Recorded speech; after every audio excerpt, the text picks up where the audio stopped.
Καλησπέρα σας. Είμαι η Μαρία Γεωργοπούλου, Διευθύντρια της Γεναδίου Βιβλιοθήκης εδώ στην Αμερικανική Σχολή Κλασικών Σπουδών στην Αθήνα και σας χαιρετώ όλους. Για πρώτη φορά σε διάλεξη μετά την αρχή της πανδημίας και σήμερα θα προσπαθήσουμε να έχουμε ένα τρόπο παρουσίασης βιτό. Έχουμε εσάς που είστε εδώ και σας ευχαριστούμε πάρα πολύ που είστε εδώ, αλλά είμαστε live και στο διαδίκτυο μέσω Zoom και κάπως θα προσπαθήσω να πάρω ερωτήσεις και από την αίθουσα και από το μέσω computer. Είναι τιμή μου λοιπόν να σας καλωσορίσω στο αμφιθέατρο της Αμερικανικής Σχολής για την 39η ετήσια διάλεξη Walton, που ξεκίνησε ως θεσμός το 1982 για να τιμήσει έναν εξαίρετο διευθυντή της Γεναδίου Βιβλιοθήκης, τον Francis R. Walton. Ο Frank Walton ήταν διευθυντής της βιβλιοθήκης από το 1961 έως το 1976 και συνεισέφερε ουσιαστικά στο να ανοίξει η Γενάδιος Βιβλιοθήκη στο αθηναϊκό κοινό, αλλά επίσης και να την καταξιώσει διεθνώς ως κέντρο μελέτης του ελληνισμού. Ακολουθώντας τα αχνάρια του ιδρυτή της, του Ιωάννη Γεναδίου, ο Φρανκ Walton πίστευε ακράδαντα ότι οι πλούσιες συλλογές της Γεναδίου μπορούν να γίνουν πόλος έλξης για ερευνητές από όλα τα μήκη και τα πλάτη της γης. Επισφράγισε το όραμά του για μια μεγάλη Γενάδιο όταν έφερε στη βιβλιοθήκη το αρχείο του Γιώργου Σεφέρη και τη συλλογή της Ελένης Σταθάτου. Το όραμα και των δύο γίνεται καθημερινά πραγματικότητα, ιδιαίτερα τώρα που έχουμε τη δυνατότητα να βασιζόμαστε και στις νέες τεχνολογίες. Σήμερα είναι μεγάλη μου χαρά και τιμή να καλωσορίσω στο Kotzen Hall έναν σημαντικό ερευνητή και καθηγητή από το Πανεπιστήμιο του Harvard, τον Steven Greenblatt, που αν και ειδικός στον Shakespeare, χάρη στην ευρύτητα των ενδιαφερόντων του, θα μας μεταφέρει στην εποχή της Ρωμαϊκής Αυτοκρατορίας και των απαρχών του χριστιανισμού με θέμα τη στροφή του αρχαίου κόσμου από την ανεξιθρησκεία στη θρησκευτική μυσαλλοδοξία. Allow me to continue in English. Ladies and gentlemen, it is with great pleasure that I welcome you to the auditorium of the American School for the 39th annual Walton Lecture in honor of Francis R. Walton, who was a very important and successful director of the Genadios Library from 1961 to 1975.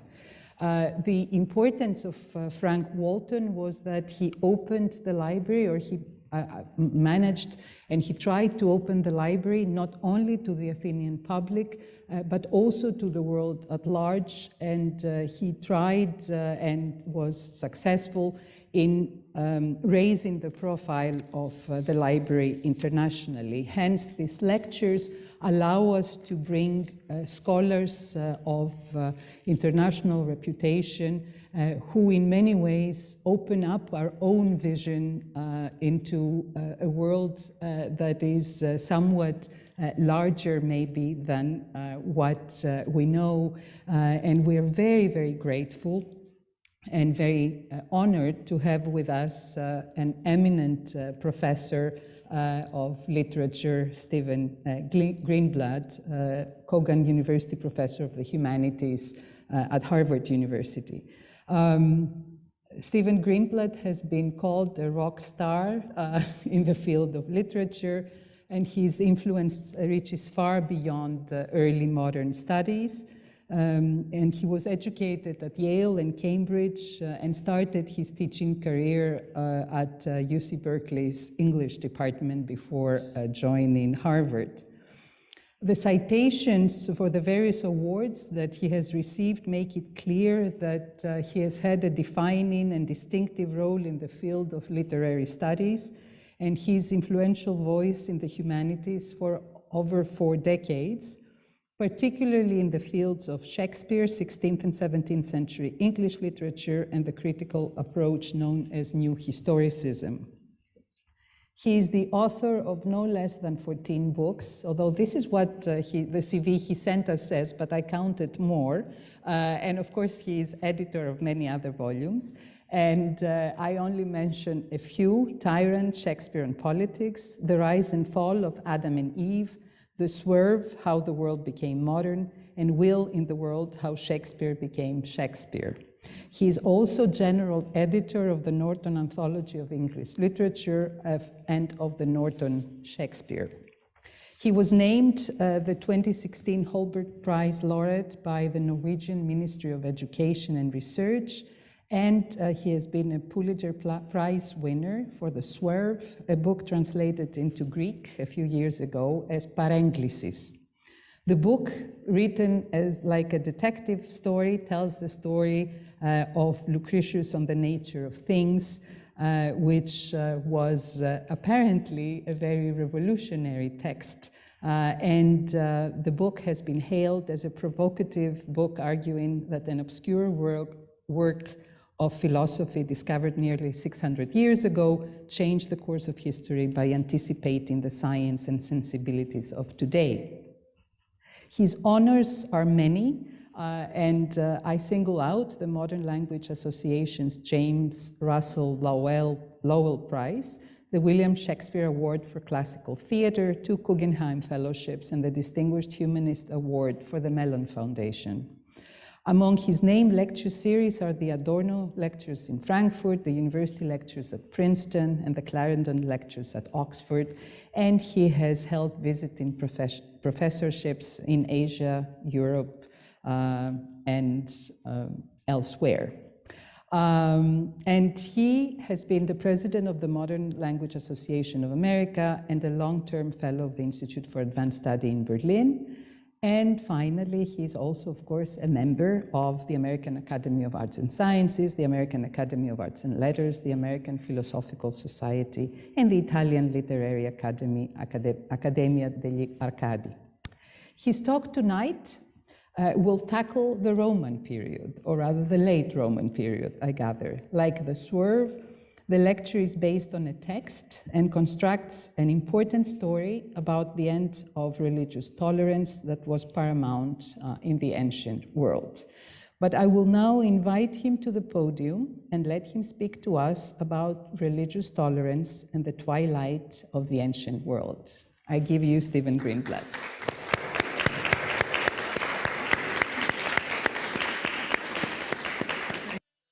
Thank you all for being here. It's a great honor and a delight for me to be here, and all the more so because it took some rather complicated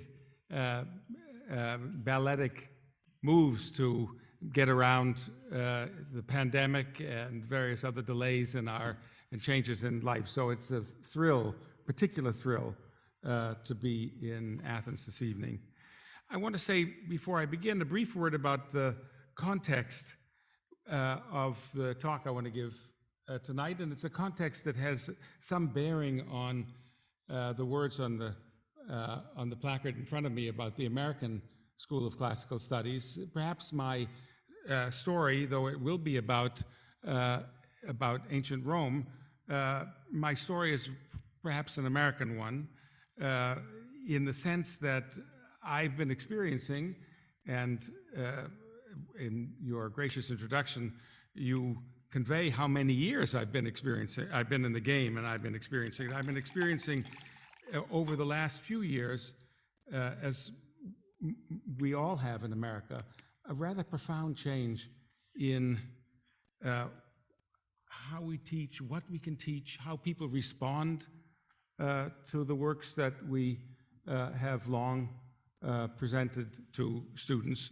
What happens when we teach Greek and Roman texts by people? It's not news that the Greeks owned slaves, the ancient Greeks owned slaves, or the Romans, and yet now it means something different in American academic life to our students, as we know from the responses that the students give us. And it's not just that, it's a sense of that, let's say that Plato and Socrates were white, whatever that means in the context of the ancient world now, or that there's particular problems in resonances, disturbances in teaching Shakespeare's Othello or Merchant of Venice, plays that have always been problematical, but have a particular charge now, a charge that actually in many ways makes them more difficult to teach, where we have to perhaps issue warnings that it may be a traumatic experience for students to encounter these. Something is going on. And you can make a bigger deal about it than it is, but I'm not declaring that what I'm going to talk about tonight by any means is comparable to the very modest things I'm talking about. But what I want to convey tonight is that what look like very, very modest changes, tiny gestures, may be the portents of highly significant changes in the way a culture organizes itself and its relationship to its own values and to the values of the past.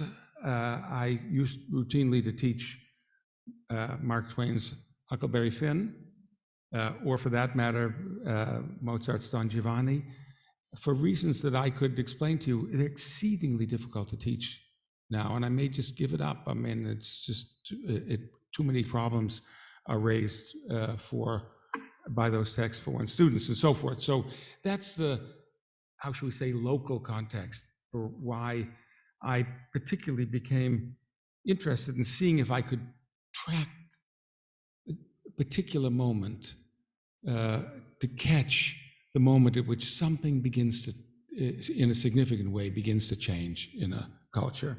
And now from these rather modest moments to something, to the serious context, the serious concern that will engage us for the next 40 or 50 minutes.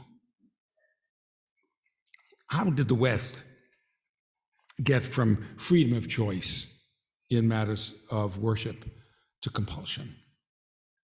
How did it get from indifference to violent intolerance? The intolerance that eventuated in the horrible spectacle of chaining people to a stake and burning them to death. How could murder in the name of God, an act virtually inconceivable, unless I'm mistaken, and there may be people who could correct me precisely here, but I think murder in the name of God was an act virtually inconceivable in the Greek and Roman world over many centuries. How could that ever have been justified, let alone justified in the name of the God of love? These are the daunting questions that in the abstract of the talk that I sent to Maria Georgopoulou some months ago, I proposed to address this evening. And let me admit at once that I have no answer, no single satisfactory answer. And indeed that it would be impossible, I think, for anyone to come up with one single answer given the tangled complexity of the historical issues involved. What we do know is that something happened, something drastic, something that led not only to religiously motivated acts of violence that were virtually unknown in the ancient world, but also to a widespread practice of official censorship that, at least until the Enlightenment, weighed immensely heavily on what could be spoken or published almost anywhere in Europe. Well, that's the large question. In Athens, where books and wits were ever busier than in any other part of Greece, I find but only two sorts of writings, Milton writes, which the magistrate cared to take notice of, those either blasphemous and atheistical or libelous. For declaring that he didn't know whether or not the gods existed at all, the books of Protagoras were burned and the author banished. But as Milton writes of other sects and opinions, the Athenian magistrates took no heed. Rome, he added, had a comparable openness. Lucretius, without impeachment, versifies his Epicureanism. For Milton, this willingness to tolerate sharply diverse and often disturbing positions, even those, as he puts it, tending to voluptuousness and the denying of divine providence, and he's referring back, of course, to Epicureanism, This was a crucial element for any society interested in the pursuit of truth. Now, as I do not need to say here, of all places in the shadow of the Parthenon, ancient polities were hardly indifferent to matters of religious faith. The Roman state, too, was closely bound up with an official religious piety that embraced whatever promised to shore up stability and to convey a reassuring air of continuity and antiquity. There were, first and foremost, the 12 Olympian gods listed by Livy as banqueting together in nicely gendered pairs: Jupiter and Juno, Neptune and Minerva, Mars and Venus, Apollo and Diana, Vulcan and Vesta, Mercury and Ceres. And these grand couples absorbed the worship, as you know, that the Greeks had bestowed on their prominent deities. But these were only a few of the bewildering number of gods. Shrines were erected to the emperors, of course, and to an array of abstractions, including fertility, good fortune, and joy, and also sewers, cloacina, lightning, fulgura, thievery, laverna, and mold, one I came across recently. Prayers could be intoned and sacrifices offered in Rome to the Sabine gods, to the Italic Liber, to the Celtic Iracura, to the Greco-Egyptian Serapis. Romans seem to have virtually no territorial religious boundaries. They built altars in promiscuous abundance. The absorption of the gods was a state strategy. One of the ways in which Rome's emperor, in Virgil's words, would extend his empire beyond the Indies, beyond the normal measures of years and constellations, where high Atlas turns on his shoulders the star-studded world. That is from, of course, from the Aeneid. The limitless expansion of this power was not at all bound up with an ambition to spread Rome's gods across the globe. It was therefore not the precursor of the dream of Christians and later of Muslims of converting all humankind to the worship of the one true God. Rather, it was something like the inverse of that dream. As Rome's power spread, it brought all of the local gods into the great city and gave each and every one its due place and proper respect. Carthage was Rome's bitterest enemy, but the Carthaginian weather god, Baal Hamon, was readily absorbed into the worship of the Roman Saturn, who in turn had been long identified with the Greek Kronos. So too, Baal Hamon's consort, the lunar goddess Tanit, was welcomed into the city of the conquerors, even as the conquerors salted the land around Carthage to destroy the city.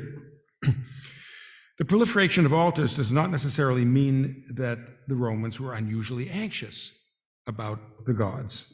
No doubt some were, and spent a great deal of time and money attempting to win the favor of multiple gods, to appease their annoyance at any imagined neglect or offense, and merit their favorable treatment in the world and in the next. Others focused their intense piety on a single deity, but others were indifferent or skeptical. In such circumstances, it's hardly surprising that Rome was flooded with a dizzying variety of shrines to gods of all shapes and sizes, each obliged to accept or at least to endure the presence of neighboring gods. And it's hardly surprising, too, that no one could be compelled to worship at any one of those shrines. Romans were free to choose among them or to ignore them. Here, as in so many other aspects of culture, the Romans took their model from the Greeks. As Athenians had long been free to weigh the merits of their competing philosophical schools, choosing without constraint whether to follow the teachings of the Stoics or the Platonists or the skeptics of the Academy, so Romans could elect which gods to honor and which gods to neglect. How did this deep-rooted culture of religious pluralism get from heidesis, that is to say, from unconstrained and considered choice, to heresy. I have a slide. In fact, I think that says that. After Christianity had established itself as the official religion of the Roman state, an enigmatic short story dating from the 1st century of the Common Era, a story as teasing, elusive, and indirect as anything by Kafka, came to be cited as the key license for torturing and killing those labeled heretics and infidels. The story, the little short story, is Jesus' parable of the wheat and the tares. Tares, not a familiar word now in English, but meaning weeds or vetch.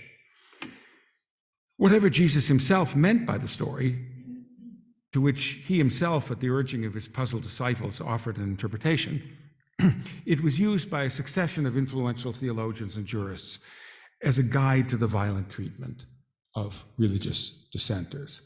The dissenters were the tares. They had to be ripped up and burned in order to let the good grain grow. My lecture this evening is going to focus on a second text, a far less well-known text that precedes the conversion of Constantine and gives us a glimpse of how the world began to change before the Christians came to power. The parable of the wheat and the tares was only used basically from Augustine on, after Christians had achieved power. But I want to look back before, again, in the spirit in which I began by saying I'm fascinated by seeing if you could catch the very first traces of something changing, of the climate change that's going to affect everything that will follow. So toward the end of the 2nd century of the Common Era, 3 young men, longtime good friends, took a break from the business of Rome's law courts and went for a stroll along the beach in Ostia. Ostia has since silted up, but it was at the time the city's bustling port. One of the 3, Menucius Felix, remembered their conversation on that day, and some years later, he fashioned it into a richly detailed dialogue, which he called the Octavius, a work that survived the vagaries of the past in a single manuscript that surfaced in the year 1543. So it was, for a very long time, the Octavius disappeared, but then, boom, 1543, it came back. It was early autumn, Menucius Felix recalled, the torrid summer heat having finally broken, and the friends were out enjoying the sea breeze, the rippling waves, and the peculiar pleasure of the soft sand crunching under their feet. As they walked along the seafront, one of them, called Caecilius, happened to notice an image of Serapis, the popular Greco-Egyptian deity of the sun, and putting his hand to his mouth, he blew it a kiss. Mana moria, moans osculu labiis presit. They continued on their way, telling stories, delighting in the water that played gently about their feet, and smiling at little boys playing a game that has, as I and my little children and grandchildren can attest, not lost its charm. In this game, you choose from the shore a potsherd, testa is the word that Menucius Felix used, that has been rubbed smooth by the action of the waves. This you hold horizontally in your fingers, and stooping at an angle and low to the ground, you hurl it with all your might over the water. The object is that as it spins, it should shear and skim the surface of the sea, gliding smoothly all the while, or it can shove the tops of the waves off the waves, constantly springing up again in a series of leaps and bounds. Among the boys, the one whose potsherd has gone further, has gone further and skipped more times, considered himself the winner. I made a typo there. I find this fantastically charming because we all play that game. This is the very first record that I've been able to find of someone noticing that this was going on. But Caecilius was no longer smiling. Suddenly silent, anxious, and aloof, tacens anxious, segregatus. The expression on his face showed that he was uncharacteristically upset. When Menucius asked him what on earth was the matter, he answered that he was brooding about something that he had heard his friend Octavius, the third one in their company, Octavius say a few minutes earlier. When Caecilius blew a kiss toward the statue of the god, Octavius had turned to Menucius and remarked that it was not right to forsake a close friend in such blindness and crass ignorance, and to allow him in broad daylight to dash himself against the stones, even though they may be carved, anointed, and garlanded. Though the words were nominally addressed by Octavius to Menucius, they obviously referred to Caecilius, and they stung. They revealed in the sharpest glare a painful split in the happy company of friends. Octavius and Menucius were both Christians. Caecilius was not. What difference would a preference for one god or another make? Throughout the long history of Rome up to this time, the answer is almost none. From time to time, old friendships broke up in bitterness and recrimination. Husbands and wives quarreled, nations warred with one another, but not over religious differences. If you wanted to blow a kiss to Serapis, that was your business, just as it was my business if I wanted to sacrifice a cock to Aesculapius or pour a libation on a street corner shrine to Mercury. Indeed, it was understood to be in the general interest of the community for there to be as wide a diversity of devotion as possible. For then all the gods would receive some measure of honor and would therefore be unlikely to look with disfavor on the city. Such was the way of polytheism and syncretism. In Menucius Felix's account, however, differences in religious practice have become supremely important, important enough to risk ruining a delightful walk along the beach by offending a friend. Blindness and crass ignorance are fighting words, and they're all the more surprising and provocative as a response to a private and almost playful gesture of piety. The element of surprise does not derive from a mere divergence of views on serious matters of conviction. In ancient culture, there was nothing at all strange about airing deep philosophical arguments in the guise of a conversation among friends. It was a literary form made famous by Plato, of course, whose dialogues, often featuring comparably realistic touches of daily life, the equivalent of the little game with the potsherds, open with amiable exchanges that lead almost imperceptibly into extended debates, often over questions of deep belief.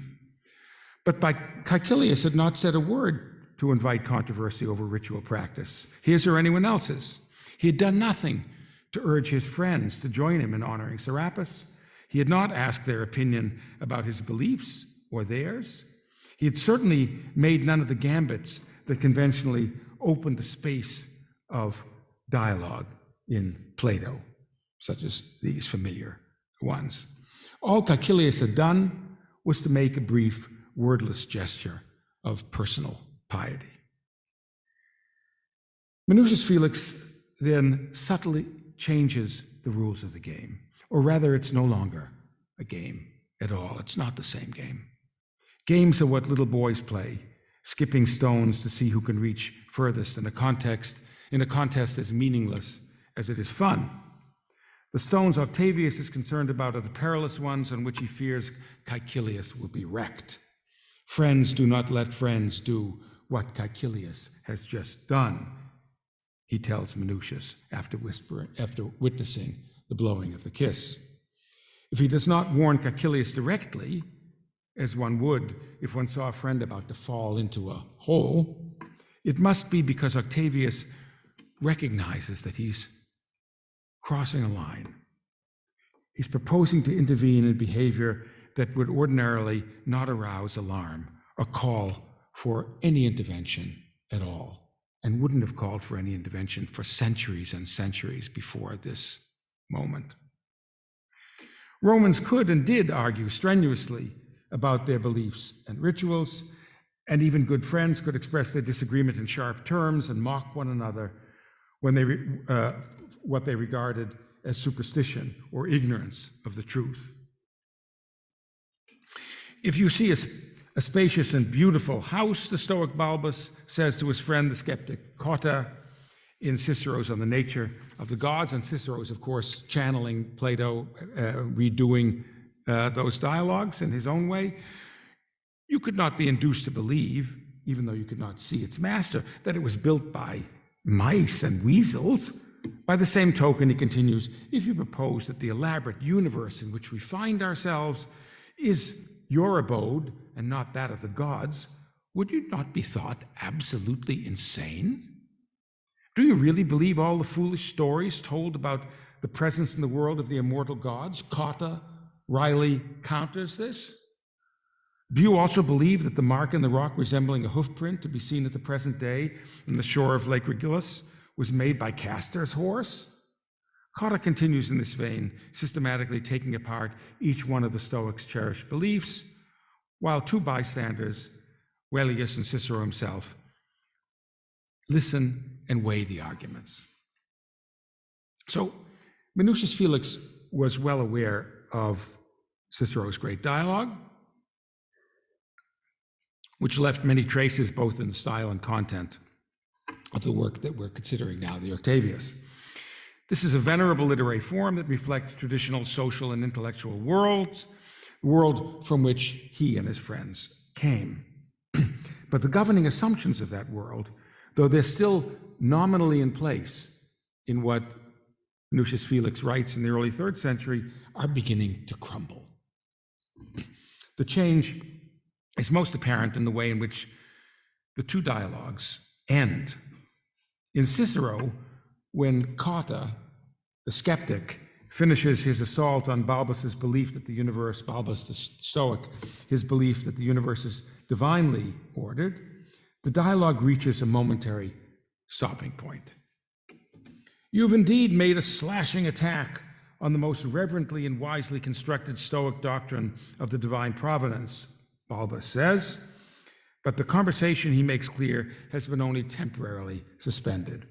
As the evening is now approaching, you will assign us a day on which to make our answer to your views, for I have to fight against you on behalf of our altars and hearths, of the temples and shrines of the gods, and my conscience forbids me to abandon their cause as long as I do breathe.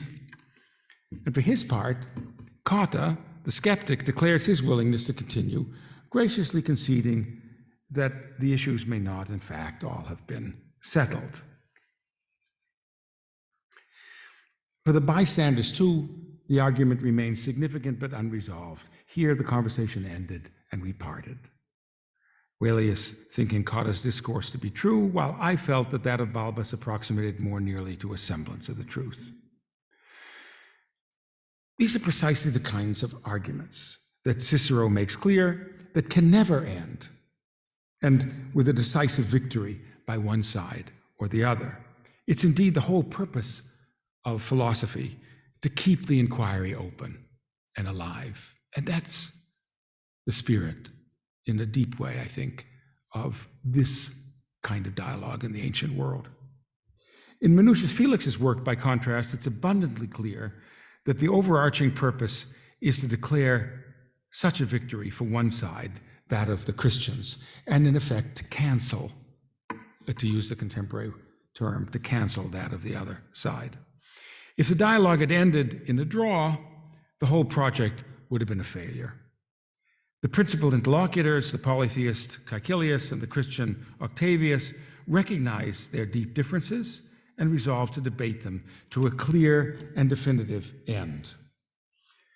I will come right into the open. I will argue out the whole question with Octavius at full length, Caecilius declares.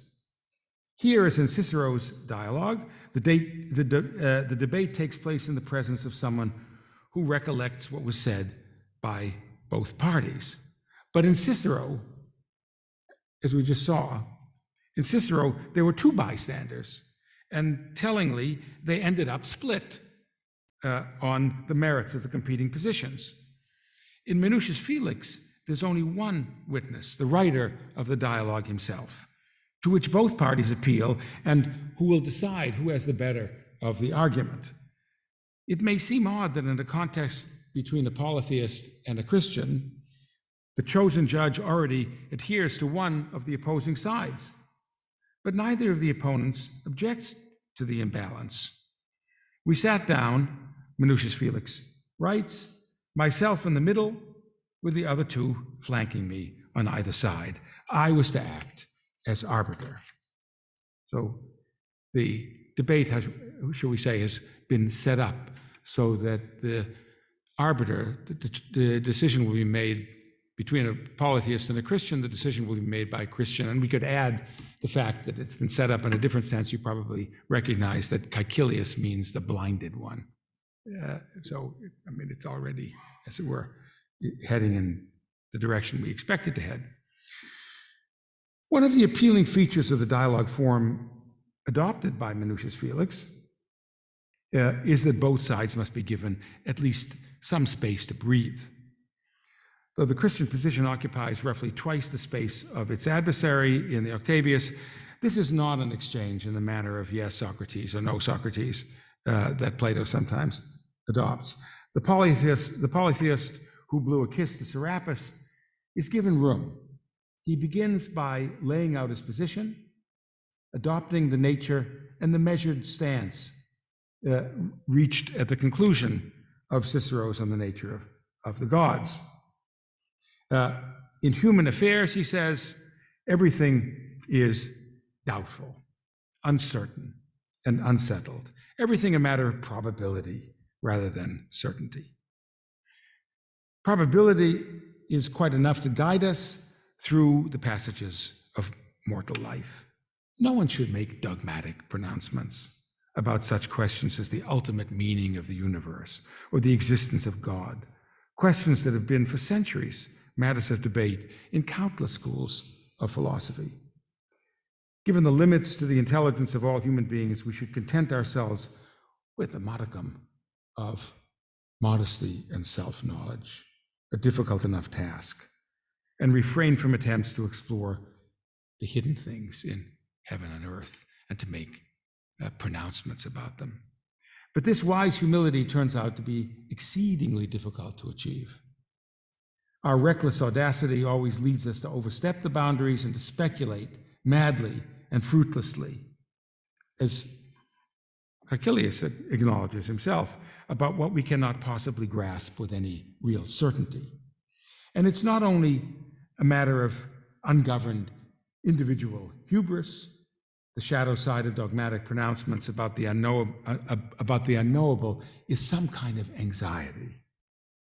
At least, Caecilius argues, let's not make vain speculations worse by combining them with baseless opinions, he says, derived from fear. We may not be able to quiet our irrepressible urge to scale the heavens, he concedes, but we do not have to submit to imaginary terrors. What reason is there, he says, for this religious dread, this superstition, superstitio? The argument is surprising as an opening move from someone whose small gesture of piety provoked the whole discussion. We might, after all, have expected a brief for the importance of Serapis, the god's mystical uniting of Rome with the spirit of Greece and of Africa, his promise of abundance and resurrection, his special authority over the underworld. In late 2nd century Rome, when Menucius Felix had this conversation, he wrote the dialogue in the very early 3rd century, the Cult of Serapis, a Ptolemaic adaptation of the Egyptian god Osiris, was of considerable and even growing importance in Rome. In a celebrated panel painting from this period, now in Berlin, the Emperor Septimus Severus, who may well have been the emperor when the dialogue was penned, is depicted with attributes of Serapis. His son and heir Caracalla continued the same imperial identification with this particular god. It's a fascinating panel painting. As you can see, there's been a kind of erasure of the brother of Caracalla, who may have been actually killed by on Caracalla's orders, so the painting may have been altered afterwards. Nothing could make clearer the significance and the power attributed to this cult. To a slightly blown kiss, the young man could easily have proposed adding offerings of incense and oil, figs sprinkled with spikenard, and a pair of milk-white geese. Instead, Caecilius turns away from religious worship altogether and toward its most radical alternative. Suppose, he reflects, suppose that in the beginning, in principio, by spontaneous generation of nature, the seeds of everything were begotten in a condensed mass. In this case, he asks his Christian friends, what God was their creator? The question, skeptically addressing a conviction on which many religious cults are based, seems to challenge directly the foundational claim made in the very first words of the Hebrew Bible. In the beginning, God created the heavens and the earth. Against this claim, the polytheist offers an alternative vision. We can suppose, he continues, that by the chance collision of atoms, the limbs of the entire universe were composed, arranged, and shaped. What God was their architect? After all, we're in the realm of pure speculation, and there's no reason to assume that the world was created by intelligent design. It could have taken form from the random combining of the elementary particles swirling together in a vast, yet unformed soup of matter. Caecilius doesn't advance this scientific theory with anything like certainty. He's not a dogmatist like Epicurus or Lucretius, but for him it's a hypothesis, a suppose, one that has interesting implications. Caecilius proposes this ancient Greek materialist theory of origins, one that has been formulated for centuries before Christianity, and that was still very much current in his own time, as the rational cure for the terrors that afflict those who believe in a divinely created universe. It's not necessary to posit that there's a God who's fashioned the world, who supervises all life within it, and who distributes rewards and punishments.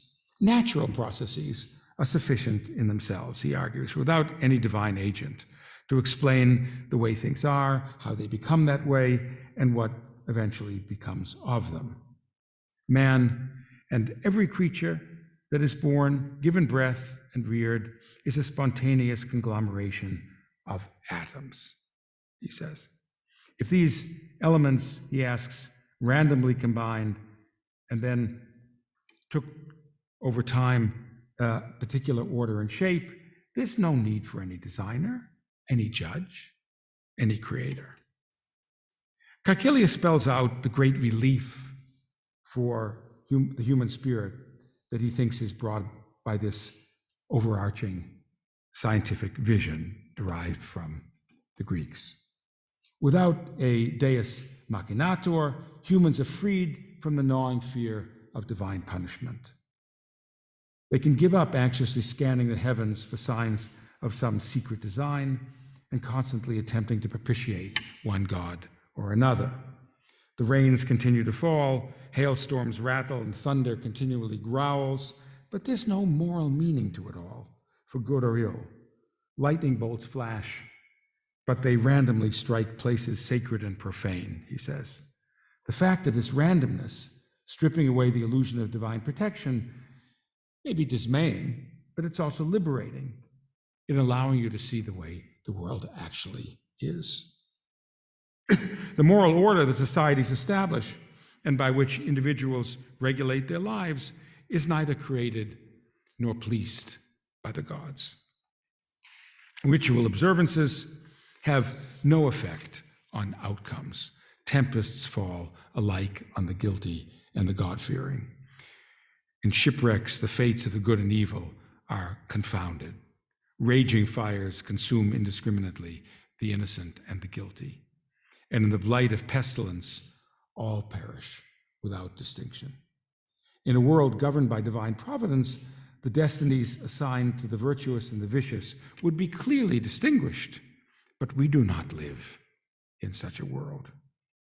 Perhaps there is a grand meaning to it all, but if so, it's a meaning hidden from our eyes. More credibly, it's chance, lawless chance, a ceaseless progression of tricky and haphazard accidents that rules over all. Having offered his Christian friends a defense of materialism instead of the robust defense of Serapis that they had every reason to anticipate, Caecilius then makes another surprising move. It is, he argues, precisely because the world is ruled not by divine providence, but by the randomness of things, accidental, uncontrollable, blind swerves of matter, that you would show greater reverence and be better advised, he says, if you simply embraced the system taught by your ancestors. If you worshiped according to traditional practices, if the gods you adored were those whom your parents trained you as children first to fear.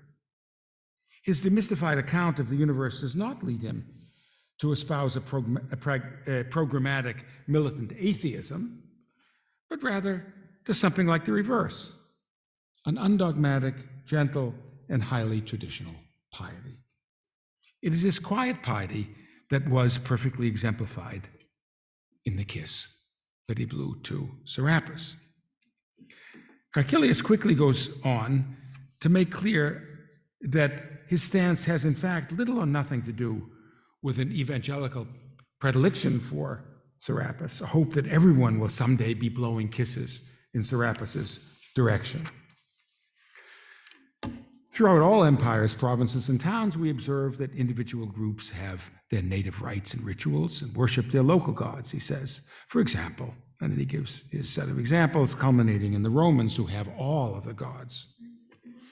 It's the Romans' polytheistic universalism to which he's deeply drawn and to which he attributes the empire's greatness. As a result, the power and sway of the Romans has encompassed the entire circuit of the globe.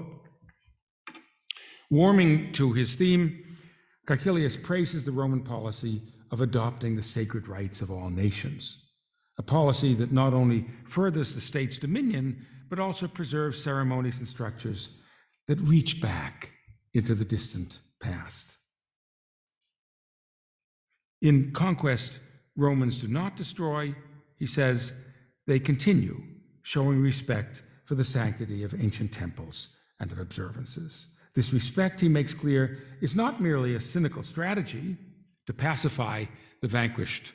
The piety of Rome, he says, is genuine and has been rewarded again and again by the gods themselves. The gods may not directly intervene in human affairs, but their wisdom is powerful. The great array of religions has long served as a proven resource for both individuals and community. In fact, he says there are prophets, vates, and these prophets, he argues, inspired by the gods, have a foretaste of the future and can give us advice. It's mere arrogance, he thinks, to call into question, as Christians do, so rich a history of respect for the gods and to reject a whole way of life. This arrogance, already glimpsed in miniature in his friend's response to the kiss he blew to Serapis, is one of the reasons that Caecilius does not propose that Christianity simply be absorbed alongside all the other cults that flourished in Rome side by side. There are other reasons as well.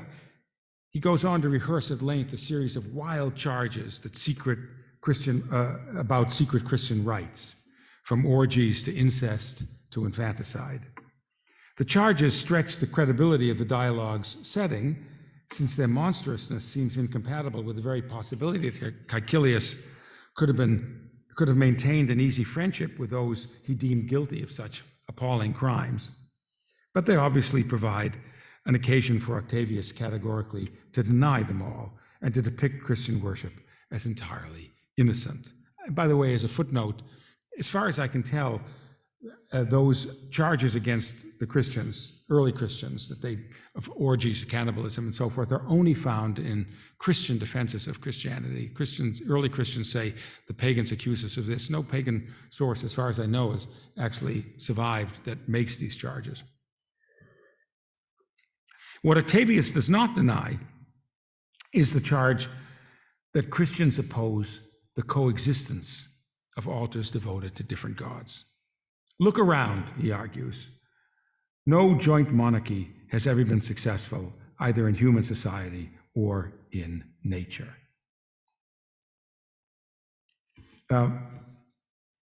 So too, there is but a single God, sole master of the universe. How then does Octavius propose to regard the innumerable images of the gods by which he and everyone else was surrounded? They're only mute matter, he declares, matter at its most coarse and embarrassing.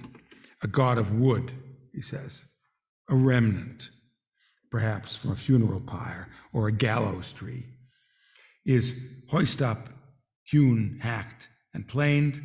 A god of bronze or silver, frequently made from a filthy vessel, is cast into the melting pot, beaten with hammers, shaped on anvils. A god of stone is cut, carved, and polished by some lewd workman. Rome, in the early 3rd centuries, when Menucius Felix was writing these words, was still largely intact. Indeed, it was basking in its aesthetic glory, a glory that wove together the worship of the gods and the fabric of the state. The temples were graced with masterpieces of the sculptor's art, works that are now among the glories of the world's great museums. But for the Christian apologists, they were a vast number of falsehoods, lures for the unwitting and the gullible. At this point in time, the comparable splendors of Christian art, of course, lay far in the future, and Octavius, the Christian, could not even begin to conjure them up. But he did not dream that an exquisitely carved figure of Christ, the object of pious genuflection, would someday replace Serapis in the niche along the seafront wall, or that a gilded statue of Mary would sit enthroned at the crossroads shrine where Venus was currently worshipped. His goal, rather, was to make Caecilius see that the figures toward whom he blew his kiss was mere dumb stuff, or worse, much worse. The two Christians want to save their beloved friend not merely from vulgar ignorance, but from the crashing against the rocks of moral depravity, as they say. The stories that lay behind and animated the cult, stories of Mars and Venus, Jupiter and Ganymede, and so forth, function, Octavius argues, largely as sanctions for human vice. Obscene and contagious, they take hold of the overheated imagination of the young, and they never let go. Boys, quote, grow up to full manhood with these fables still deeply fixed in their minds, end quote. The work of poets indifferent to the truth, the myths of the gods and goddesses, are a kind of moral poison. In response to Caecilius's argument that the eternal city had flourished because of its radical religious openness, Octavius mounts a critique startling for its open hostility to Rome's whole history. And here, as I say, as a contemporary teacher in the classroom, I hear this extraordinary voice that's emerging now that says that this whole history, this entire literary and cultural history, is the history of wickedness, of oppression, enslavement, evil. In its origins, Octavius states, the city was a ragtag collection, the scum and dregs of society, profligates, gangsters, traitors. It grew great by dispossessing its neighbors of their land, feeding on their wealth, robbing their shrines, and hauling the vanquished into captivity. Whatever the Romans hold, occupy, and possess is the booty of outrage. All their temples come from the plunder of war. And that means the destruction of cities, the pillaging of gods, the slaughter of priests. As for their vaunted piety, he says, it's a mockery to adore what you have seized by force. Rome is so great, Octavius flatly declares, not because she's been devoutly religious, but because she's been sacrilegious and gone unpunished. A comparably subversive perspective on Rome's greatness can be glimpsed elsewhere, scattered in the pages of Livy or Sallust, or even intuited between the lines of the Aeneid. But this unmitigated, unrelenting, unqualified harshness, a vision of Rome as an impious criminal enterprise from its very beginning to its current moment, this is simply unprecedented. Caecilius's rehearsal of the lurid and grotesque rumors of Christian orgies is a mere distraction. Octavius can easily refute them. But Octavius's words seem amply to confirm a different and far more serious charge against the Christians, that in their awakened state of purity and redemption, they possess absolutely no loyalty to Rome and have only contempt for any god other than their own. Indeed, something more than contempt is at work. The oracles and auguries, Octavius concedes, actually occasionally hit the truth. Such successes are often the result of pure chance, he says, but not always so. The Christian shares with the skeptical polytheist a belief in prophecy, but that is because there exist, he tells Caecilius, certain unclean spirits, demons that are steeped in vice and determined to lure unsuspecting mortals into depravity. On occasion, such spirits actually take possession of vulnerable individuals so that it may seem that one of the gods, Saturn himself, Serapis, Jupiter, has actually manifested himself in dreams or trances. They cunningly inspire prophets, animate the entrails of the sacrificial animals, and subtly manipulate the drawing of lots. But under duress, when they're driven out of men's bodies by the torment of our words and the fire of our prayers, the Christian says, the supposed gods confess that they're actually demons. It is these demons, Octavius says, who are responsible for circulating the rumors that Christians devour infants and join in incestuous feasts. And it is they who lurk in hiding beneath consecrated statues and images. We're back then to the moment when the Christian felt called upon to do something so out of keeping with the norms of Roman life, to intervene in response to Caecilius's ritual gesture of piety. If a vicious, unclean, wandering spirit was concealed within the statue of Serapis, then the blowing of a kiss in its direction was not an act that a true friend could possibly ignore. It was imperative to warn him, to stop him. In a recent study of the Compitalia, the annual festivals in honor of the deities of the crossroads, Harriet Flower emphasizes the collective character of these and other Roman religious observances. The Compitalia were outdoor events marked by sacrifices, a merry feast with neighbors, a stroll with friends, perhaps a bit of dancing. In the scene that opens Octavius, though Caecilius is not participating in one of these communal rituals, he's simply walking along the beach with his friends, that tiny pious action should perhaps be understood in the context of this collective life. That is, the kiss can be viewed less as a window into his personal faith, whatever that was, than as a glimpse into the ordinary, everyday life of polytheistic Rome. And that is why, in the wake of his Christian friend's challenge, it does not occur to Caecilius to mount a defense of Serapis in particular, but rather of his entire culture's traditional religious commitment.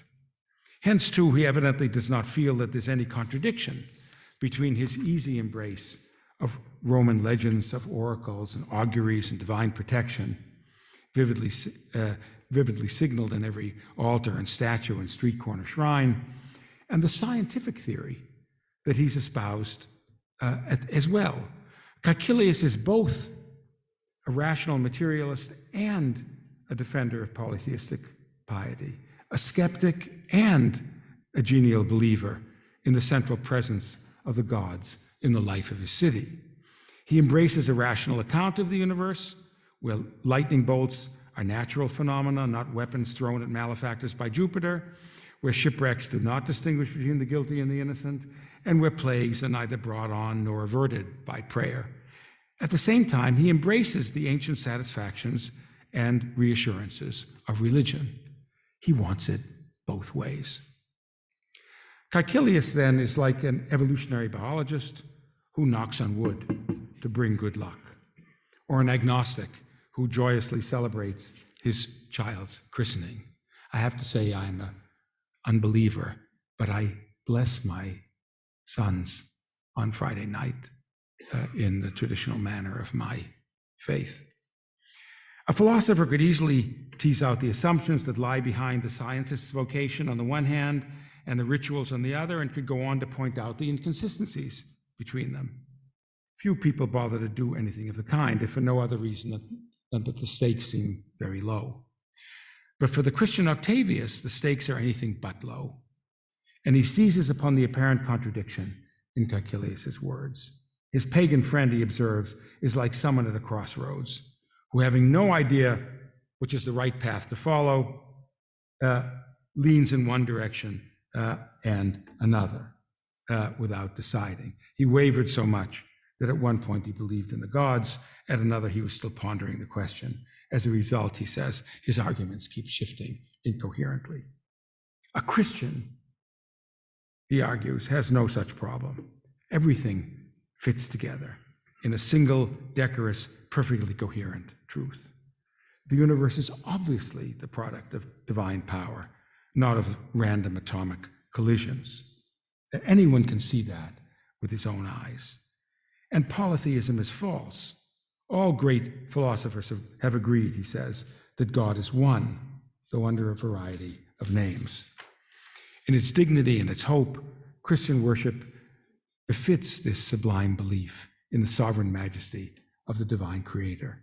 While the various rituals of polytheism, crazy things that polytheists do, these rituals are the aberrations of a deluded and deranged mind. The worshippers of innumerable Roman gods may at the moment seem to be flourishing. They abound in riches, they're loaded with honors, and they sit at the seats of honor.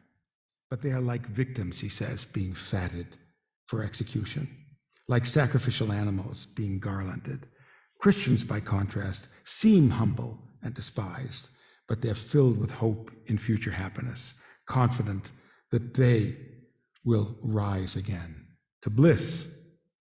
Appealing to Menucius Felix and his fellow Christians to remain steadfast in their faith, Octavius brings his long apology for Christianity to a stirring conclusion. He ends with the prayer. The prayer I make is that superstition may be curbed, that impiety may be expiated, and that true religion may be preserved. We've entered a world in which superstitious pagans, the word comes from etymologically from villagers or peasants, ignorantly worship idols while Christians guard the high flame of the truth. Okay, now to bring this to a close. In an important recent book called Imagine No Religion, How Modern Abstractions Hide Ancient Realities, Carlin Barton and Daniel Boyarin argue that the routine translation of religio as religion is profoundly misleading.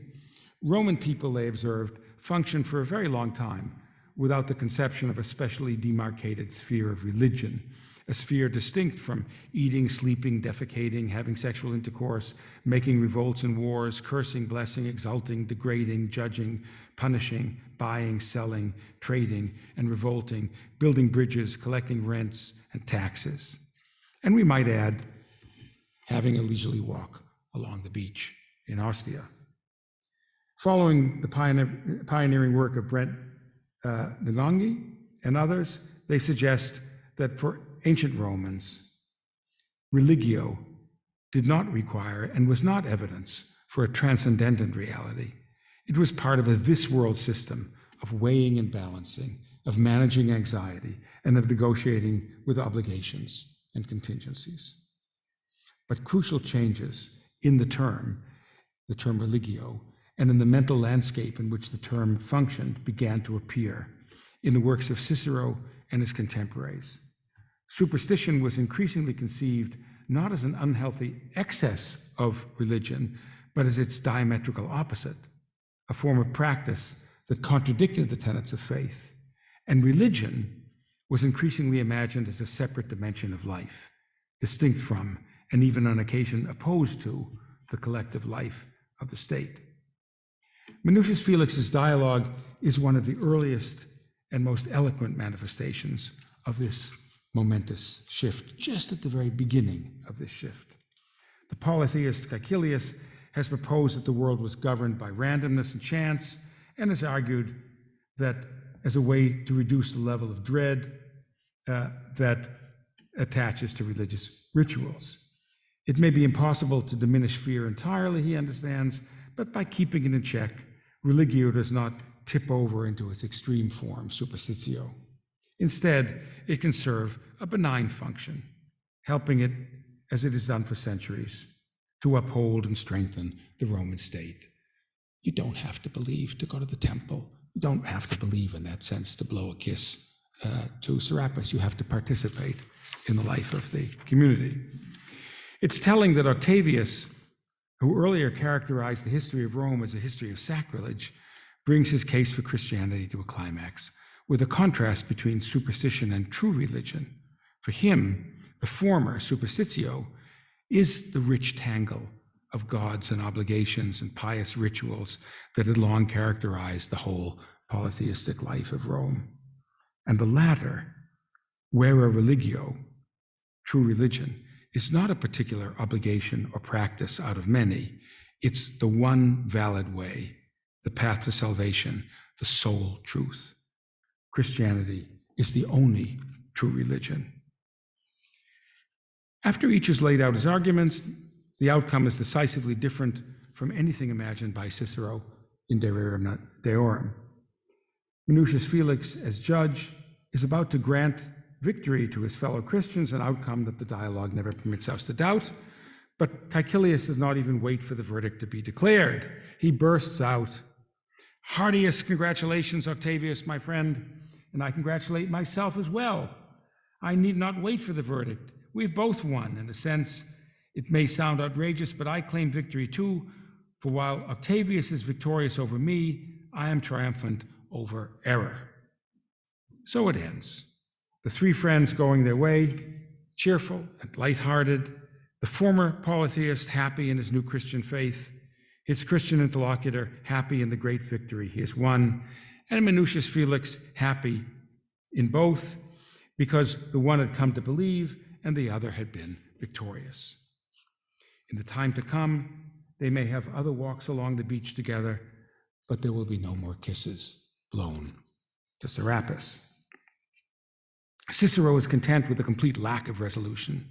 For him, that lack does not render the long conversation worthless. Instead, it contributes to a sense that it was worth having in the first place and worth continuing. For Menucius Felix, the opposite is the case. He gives the polytheist room to articulate a range of arguments, from the defense of the old gods to wild, slanderous charges against the Christians.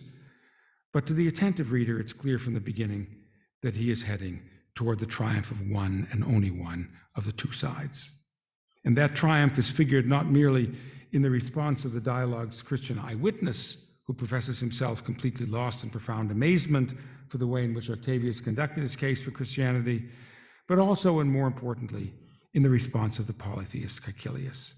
Conversion is the consummation devoutly to be wished. The debate has been settled, and the work does not propose, in the manner of Cicero, that it will ever need to be resumed, at least in this small circle of friends. The conversion is assumed to be total, irreversible, exclusive, and life-changing. Faith in Christ will not take place alongside Caecilius's previous beliefs. It will replace them entirely and leave no room for doubt. This is a gesture toward a further conversation, but the gesture is profoundly different from the open-ended argument between the Stoic and the skeptic. There are still some points remaining. Caecilius remarks at the end of Octavius, "They do not drown the voice of truth, but they ought to be dealt with to my complete instruction." That is to say, there are a few doctrinal fine points, but no ongoing disagreement on general principles. Such finality is one of the deep satisfactions of conversion. The sun is now sinking down in the west, the new convert observes, so they can investigate the remaining points tomorrow. The three young men are now and forever bound in the same faith. Menucius Felix represents the triumph of Christianity as the happy result of an intellectual exchange among dear friends, sitting on the boulders by the water's side.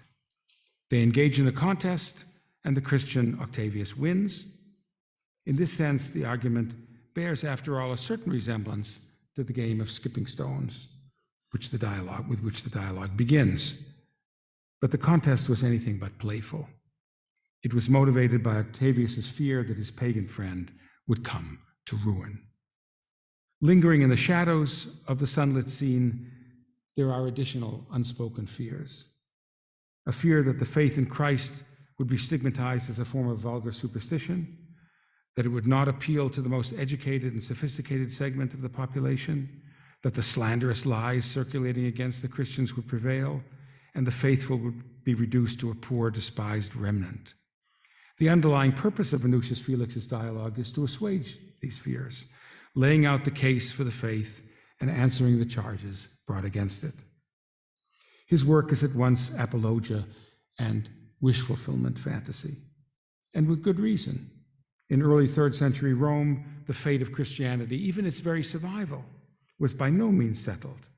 The happy outcome, the conversion of the polytheist Caecilius, must have offered consolation to an embattled and anxious Christian community. Somewhere lurking in the future, not visible to Menucius Felix, is a different consolation and a different triumph: the banning of all superstitious practices, the smashing of the statues, the padlocking of the temples, the victory of the cross, the endless, often murderous attempt to save people from themselves. Not yet, not here. In this beautiful dialogue, it's only a conversation among friends. But conversations among friends can possess a significance that angry polemics, each side firmly locked within its own bunker, may lack. The Octavius was written at a time of fluid boundaries, when Christianity was only one of the available ways to worship the divine. The Jesus cult could conceivably have shed its exclusiveness and settled into place alongside all of the other shrines, one altar among many. Friends could have walked along the beachfront, one blowing a kiss to a statue of the Virgin Mary, another to Venus Genetrix. But it didn't work out that way. Instead, the dialogue shows us the invention of religious intolerance. Thank you very much.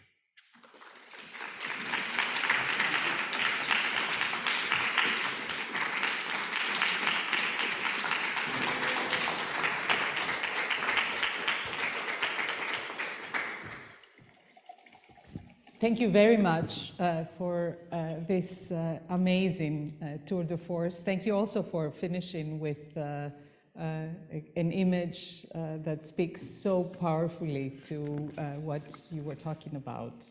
A dialogue between friends and all these sort of amazing ways in which we see the end of a world and the beginning of a world. Now, I have never done this to try and cope with a live audience and with questions from, virtual questions.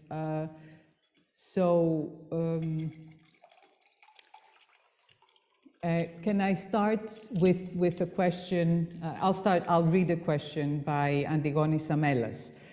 Professor Greenblatt seems to espouse Gibbon's view of Christianity. However, to cite the title of Dielska's title in Newman 2020 Appropriation seems to be the conceptual model for explaining the religious transformations of late antiquity. Also, if one reads Galen, it will become evident that heresy from medical orthodoxy was not treated with tolerance in antiquity. Christian polemics are not strange to ancient philosophical polemics. Finally, since monotheism is to blame for intolerance, according to Professor Greenblatt, I would like to remind him that, according to Sarah Strumsa, skepticism existed in medieval Islam, and that Mark S. Smith, in his book Gods in Translation, has conclusively proven that religious violence is not associated exclusively with monotheism. No, it's a wonderful criticism and a wonderful intervention. I would like to see the actual evidence. I know that the Romans attacked there was a moment in which the Romans attacked the cult of Dionysus. Actually, there were executions. That is, as far as I know, the only moment of that kind, but maybe there are others that my interlocutor wants to adduce.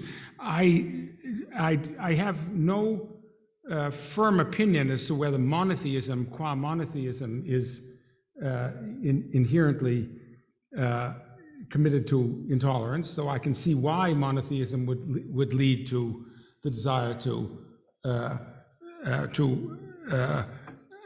eliminate rival cults, rival gods. Certainly, that is the Hebrew Bible's voice repeatedly, and indeed the line in the Octavius about the fact that these objects are just material objects is very closely related to the passage in Isaiah about idols as well, images as well.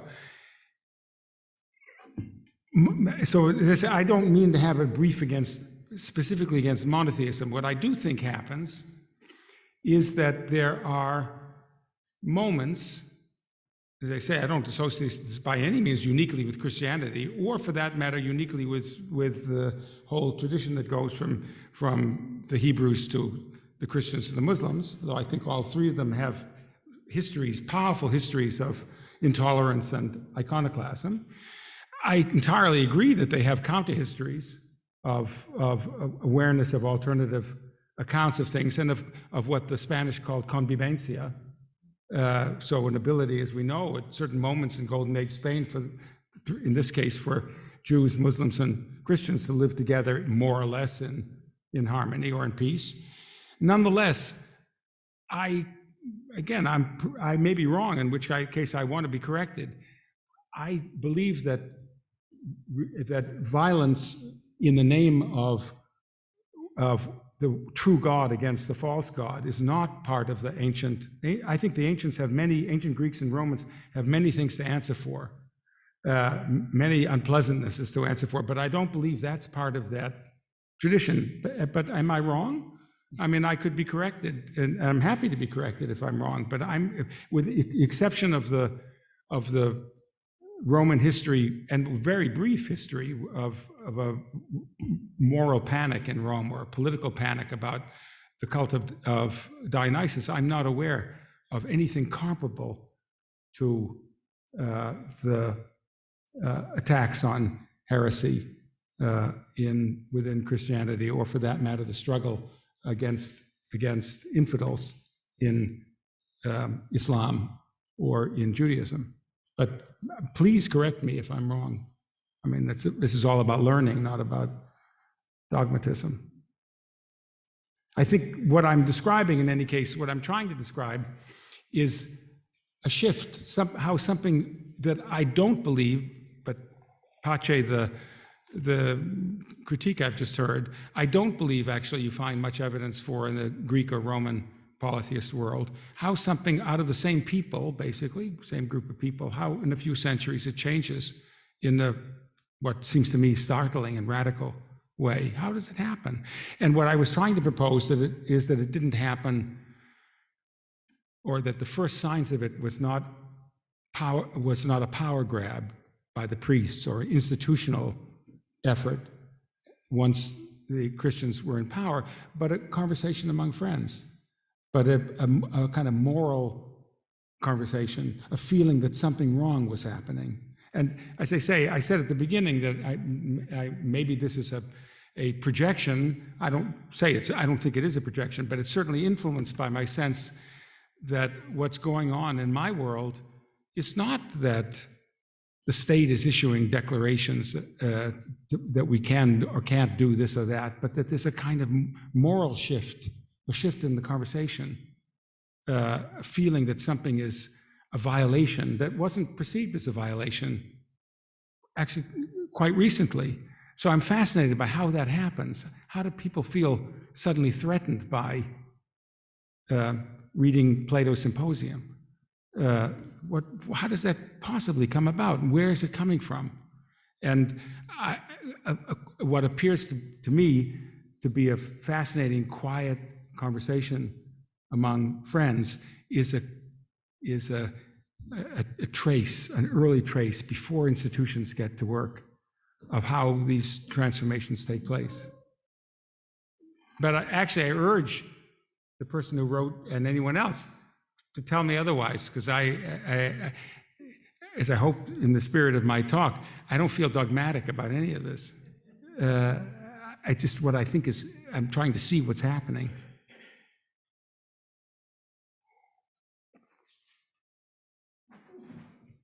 There's a question in the back. And there's one also by this one up front. Okay, sorry.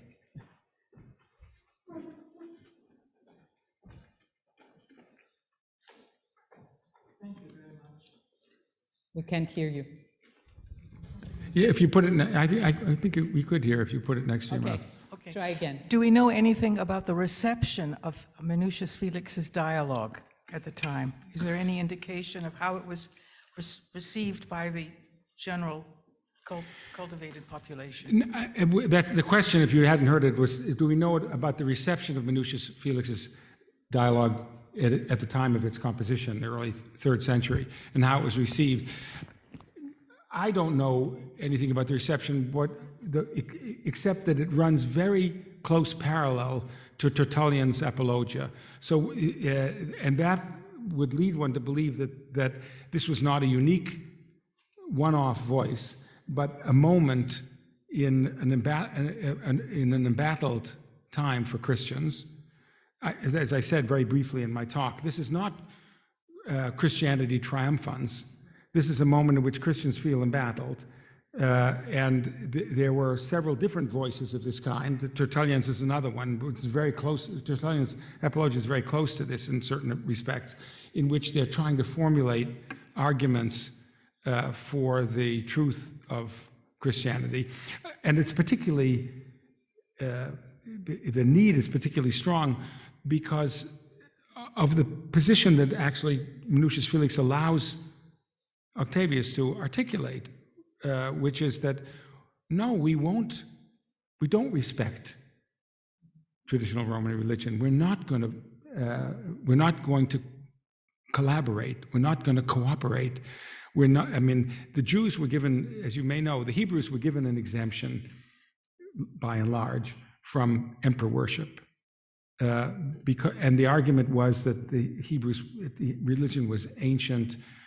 The Hebrews, in Tacitus's view, were kind of vulgar people, but they were ancient. They had ancient set of beliefs, and that kept them from worshiping the emperor like all decent people should be doing. But the Christians weren't ancient. It was a new cult, and at least from the Roman point of view, and so they had no excuse not to participate in the general communal life of Rome, and therefore they needed to articulate, to defend themselves. And I think this Menucius Felix dialogue is part of that defense. Beyond that, I can't say it, because I haven't found any allusions to it from the time, but just the parallel. There's a question, I think, at the very back. There's a question in the back.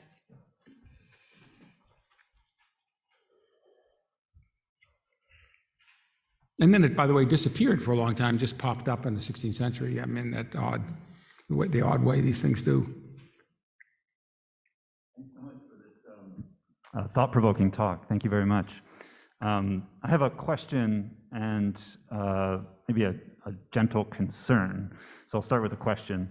Have you considered that the intolerance that is quite rightly read into this dialogue that you interpreted for us is a convention of the genre in some sense, the apologetic genre, that is in fact representative of early Christian literature of this sort, whether it's the apologia or martyrological narratives or the sermons of 4th and later centuries, that this is in fact Christians talking to Christians in some sense, right?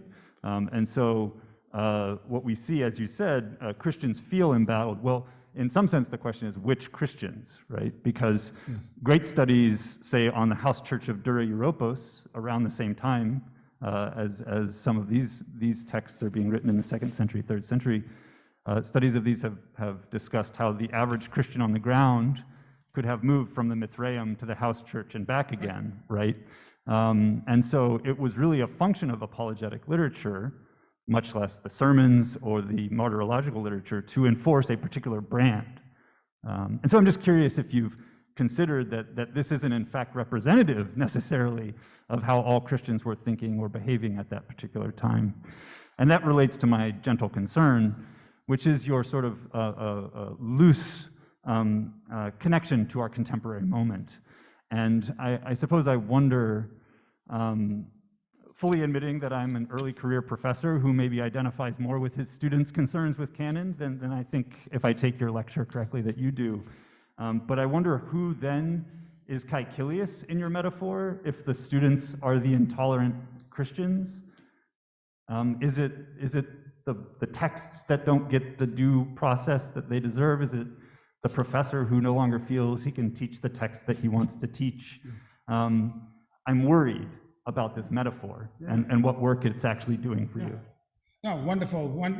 On both counts, wonderful observations and questions. So first thing to say is I believe you are right. I believe that it's a little bit like the situation of the Maccabees, that the Maccabees have to go after Hebrews that are perfectly content to set up a statue in the sanctuary. I mean, why not? I mean, that it isn't that big a deal, and so forth and so on. And then there's an internal struggle, violent internal struggle, to try to stop that from happening.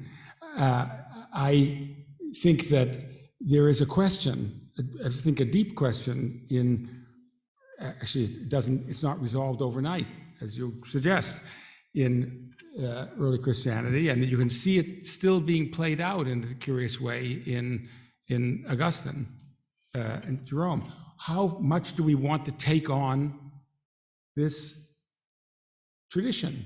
What do we want from it? How much will we absorb it? And of course, it's important to understand that even in the triumphant, if you'll allow me to say that, in the triumphant position articulated by Octavius here, that didn't mean abjuring the entire tradition, far from it.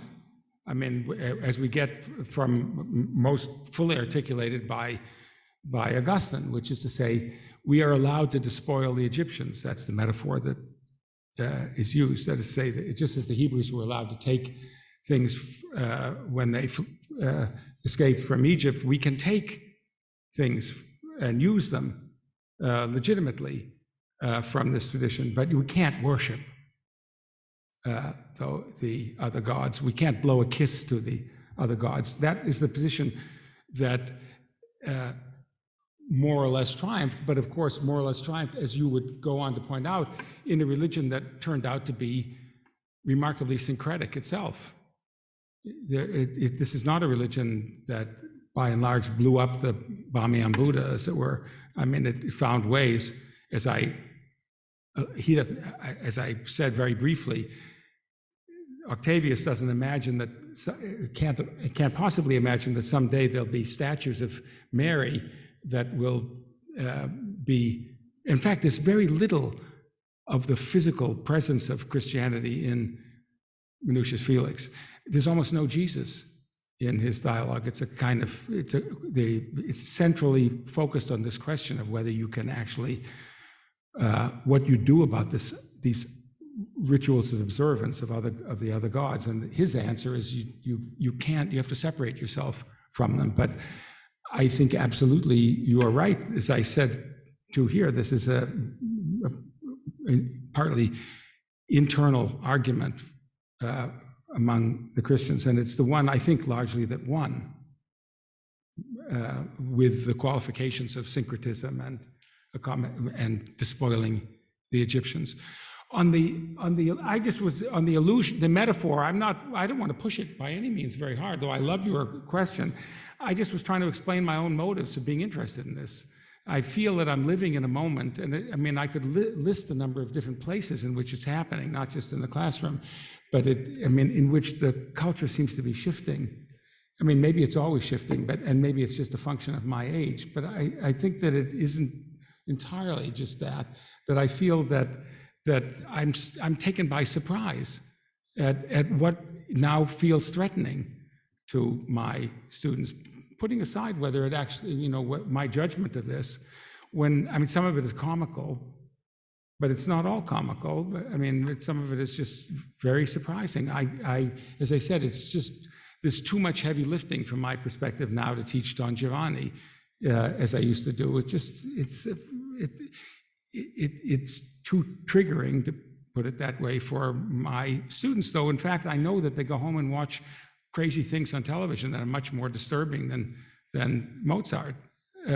But nonetheless, this is a place in which they can focus their anxieties. And I'm not simply dismissing those anxieties, I'm just interested in how it shifts, why it shifts in this way, and what a desire for clarification, moral clarification, means. And I guess I do think of my Caecilius not as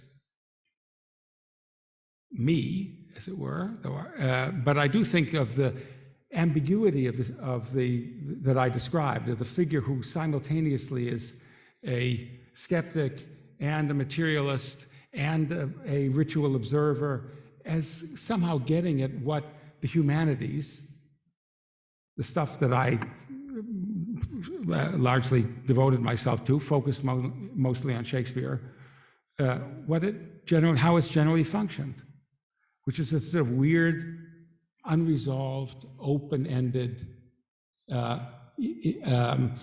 conversation that you don't want to come to an end. And I do think that there is pressure now against that conception. There's always pressure. I mean, things always change. I understand that the syllabus that I formulated would have looked absurd to people 50 years before me. So, I mean, things change. I understand very well. And what now looks like knowledge looks like ignorance and so forth. I get that. But from my perspective, and it's of course only mine, I think something is at risk of being lost when when my students feel that and they don't all feel this way by any means, but when we get somehow caught on the horror,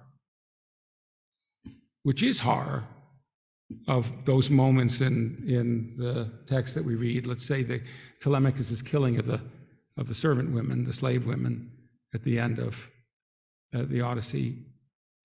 When this somehow blows up to I mean, it should be talked about. It's horrifying and it's important and it's hard to understand fully, but it can't be the only thing that we can talk about here, at least I feel. Not that I want to silence it. So, I mean, look, I'm a middle-aged, more than middle-aged professor in this field, and so I'm fascinated and trying to get my bearings. And I'm trying to get my bearings in the way that people like me do, by thinking, what can I look in the past? Where can I look in the past for something that is shifting of this kind, where a major thing is happening, and how it is being revised by people who mean well, who are not, who are actually trying to themselves do the right thing. As clearly they are all trying to do the right thing, but from my perspective, with very disagreeable consequences. I don't know if that, I mean, I don't know, I'm happy to have you come back at me for this, because I get what you're saying is important.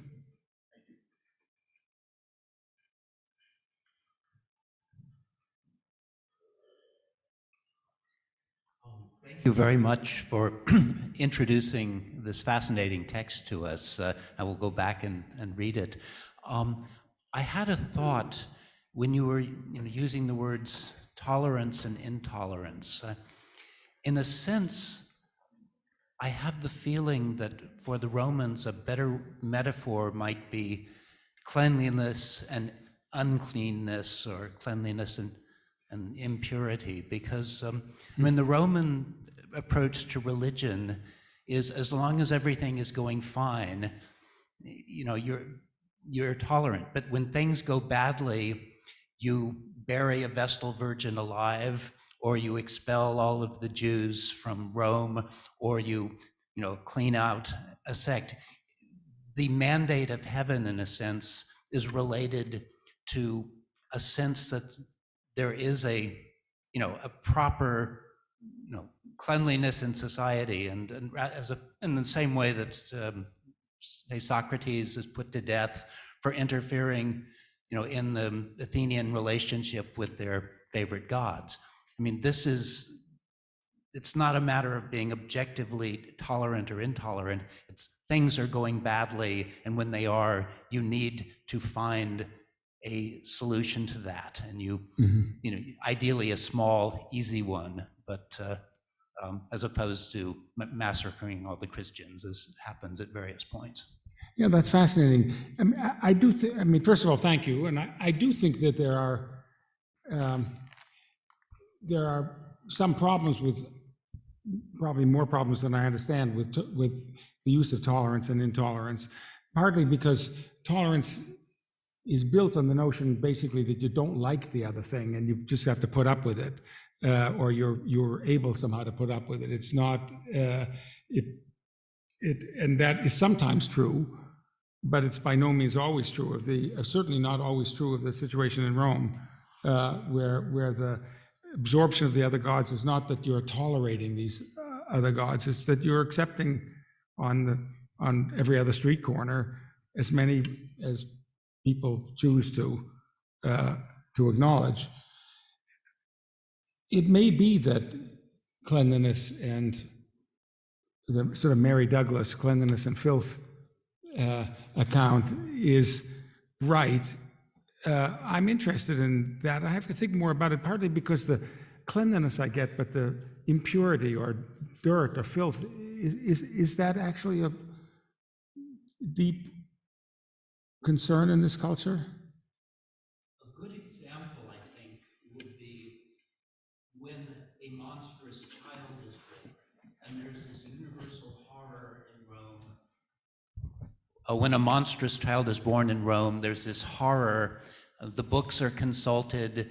The child is either burned or thrown in the river with special ceremonies to avert something, because such an episode is proof that the relationship with the gods has been befouled in some scary, mysterious way. And I think there are lots of examples of that throughout Roman history, and that of most other societies as well. And Anyway, I think it's a valuable sideline to go down for a bit. That is fascinating. And by the same token, are their gods, do the Romans regard their gods as pure?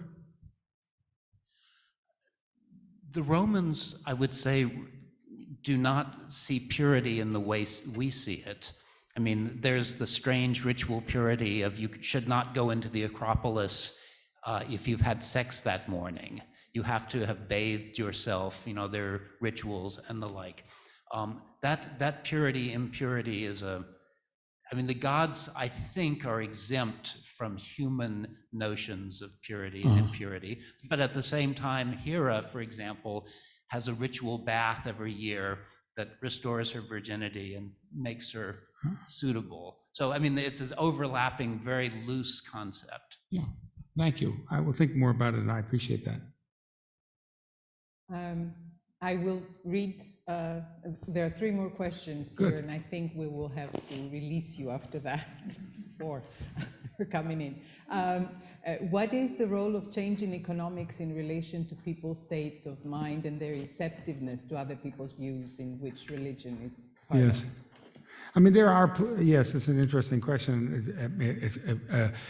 To some extent, that question is above my pay grade. But I know that for example, we know that some of the initial opposition to Christianity came from the makers of objects for rituals, the makers of statues, the makers of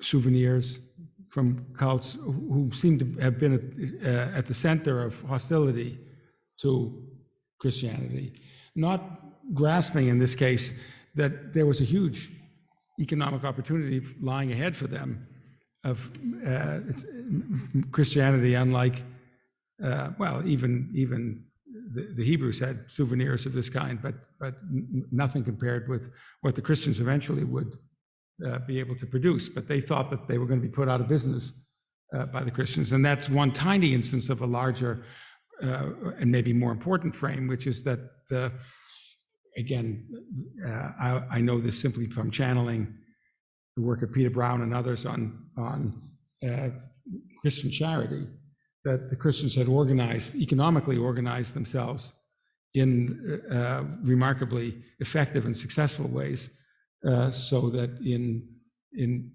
hard times, particularly in times of pestilence or bad harvest, Christians were able to take care of each other, had a system of taking care of each other in a way that the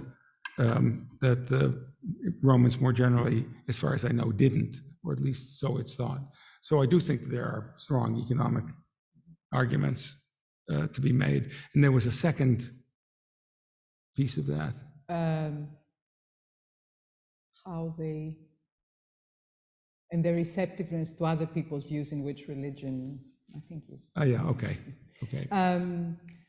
And since you spoke about art, I'm an art historian, so I always pick on art. There is a question about late Roman art that shows the polytheistic world. It shows that there is this parallel view, side by side, Christian, Jewish, and mythological imagery. I mean, Bill Zawadzki says, I think of the rich scope of North African red slipware, especially. Yes. Could you comment on that? Well, in a way, it goes with also the earlier, one of the earlier questions of the remarks about the fact that there is a world out there in which people are, as there is in all cultural encounters, cultural conflicts, there's a world in which people accommodate to each other. I mean, the utopian, maybe predictable, again, thinking of your objection, my predictable liberal response is it would be much better if people could interact, live side by side, use each other's imagery, figure out. I mean, if you work, that is what you dream about if you work on Shakespeare in any case. I mean, figure ways in which Catholics and Protestants and secular skeptics all can somehow find a voice in complicated works of art.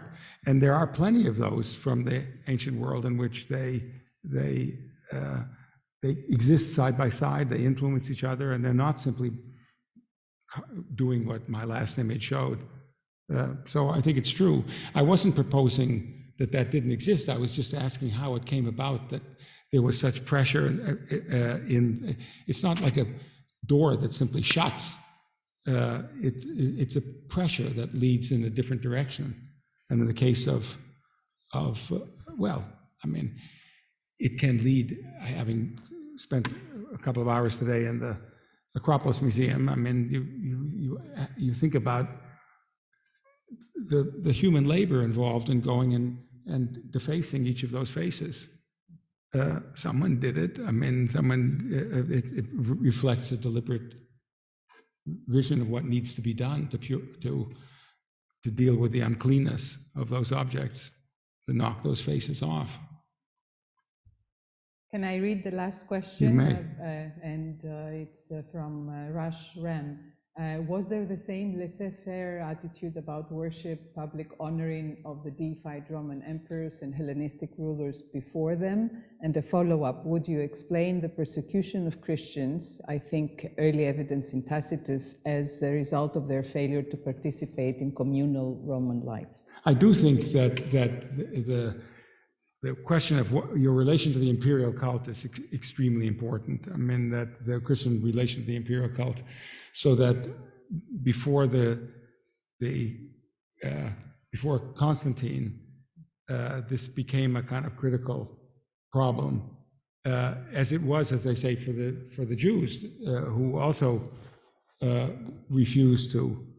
At least some Jews refused, not all, any more than all Christians refused to participate in the imperial cult.